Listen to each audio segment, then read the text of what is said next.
बुढ़ापा क्यों आता है? सुनिए भोलेनाथ ने क्या बताया। शंकर भगवान जी ने बताया कि बुढ़ापा क्यों आता है। दोस्तों, हर जीव का एक ना एक दिन बुढ़ापा जरूर आता है। आखिर क्यों? चलिए इस पवित्र कथा के माध्यम से सुनते हैं कि बुढ़ापा क्यों आता है। एक बूढ़ा पीपल का पेड़ गांव के मंदिर के सामने खड़ा था। उसकी शाखाएं दूर दूर तक फैली थीं और उसकी छांव में लोग आकर विश्राम किया करते थे।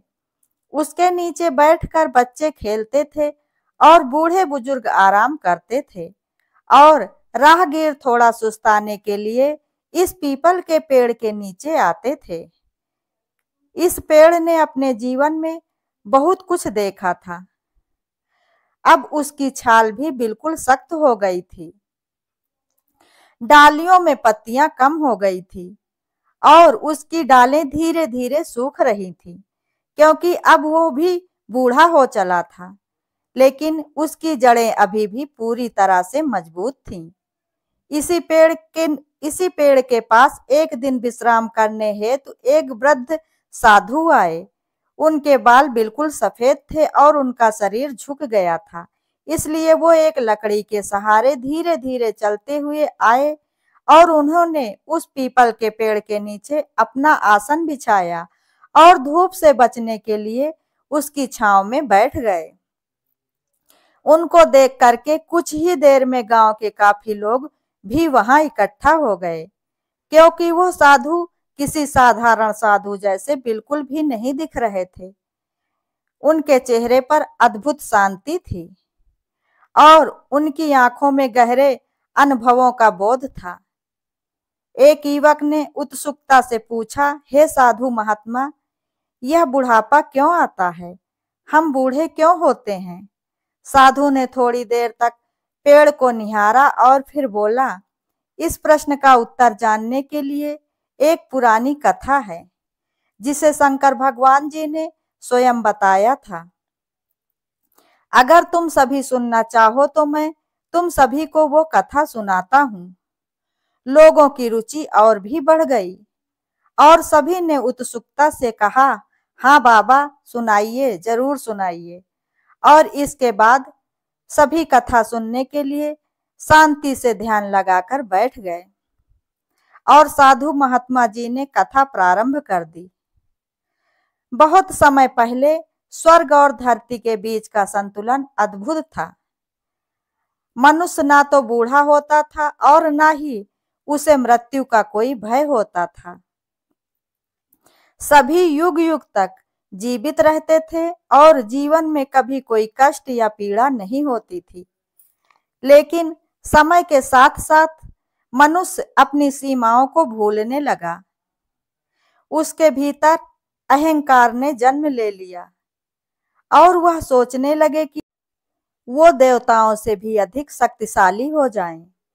मनुष्यों की इस अहंकार पूर्ण स्थिति से सारे देवी देवता चिंतित हो गए और तभी सभी देवता मिलकर शंकर भगवान जी के पास पहुंचे और अपनी समस्या उनके सामने रखी।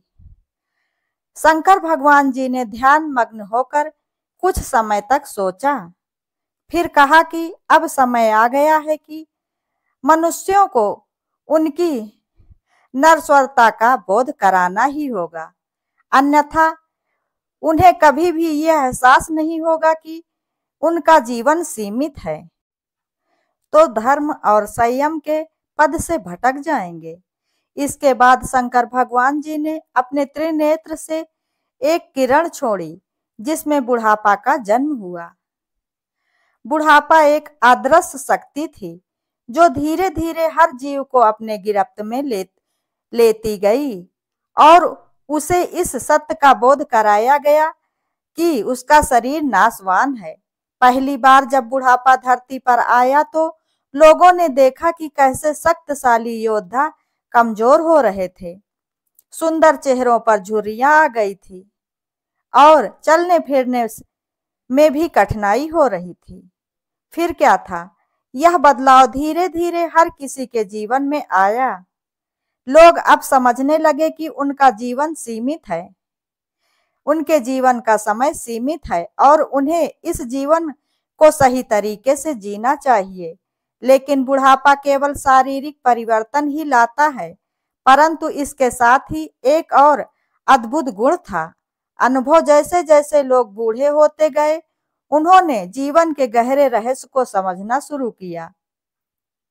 उनके विचार अधिक परिपक्वपूर्ण हो गए और उन्होंने अपने अनुभवों से काफी सारा ज्ञान प्राप्त किया, क्योंकि अब वह जानते थे कि जीवन के हर क्षण का मूल्य है और उसे व्यर्थ नहीं गंवाना चाहिए। फिर एक दिन एक लड़का भगवान शंकर जी के पास जाकर पूछा, भगवान, आपने हमें बुढ़ापा क्यों दिया? इससे तो हमारा जीवन कठिन हो जाता है और हम कमजोर हो जाते हैं। भगवान शंकर जी लड़के की बात सुनकर मुस्कुराए और बोले, बेटा, बुढ़ापा तुम्हारे लिए एक उपहार है, ना कि अभिशाप। इससे तुम्हें पता होता है कि तुम्हारे पास सीमित समय है, तो तुम उसे व्यर्थ नहीं गंवाते हो। तुम अपने कर्मों को सही दिशा में लगाते हो और जीवन के असलियत को समझते हो। अनुभव के साथ तुम्हारा आत्मज्ञान भी बढ़ता है, जिसकी वजह से तुम मोक्ष की ओर अग्रसर होते हो। भगवान भोलेनाथ जी बोले कि बेटा, बिना बुढ़ापे के तुम अपनी सीमाओं को कभी भी नहीं समझ पाओगे, जिससे कारण से जीवन के असली उद्देश्यों को तुम भूल जाओगे। युवक ने भगवान शंकर जी के शब्दों को सुना और सुनकर उसकी आंखों में नई चमक आ गई। अब वह समझ गया कि बुढ़ापा मनुष्य के जीवन का एक अनिवार्य हिस्सा है, जो मनुष्य को उसकी नश्वरता का बोध कराता है और उसे सच्चे मार्ग पर चलने की प्रेरणा देता है। साधु ने कथा समाप्त की और उसके बाद वहां गहरी शांति छा गई। सभी लोग अपने अपने विचारों में डूब गए थे, क्योंकि अब उन्हें बुढ़ापे का असली मतलब समझ में आ गया था। बूढ़ा पीपल का पेड़ भी मानो इससे कथा से सहमत था, क्योंकि उसके पत्तों की धीमी सरसराहट से लग रहा था कि वह भी ये कह रहा हो कि बुढ़ापा केवल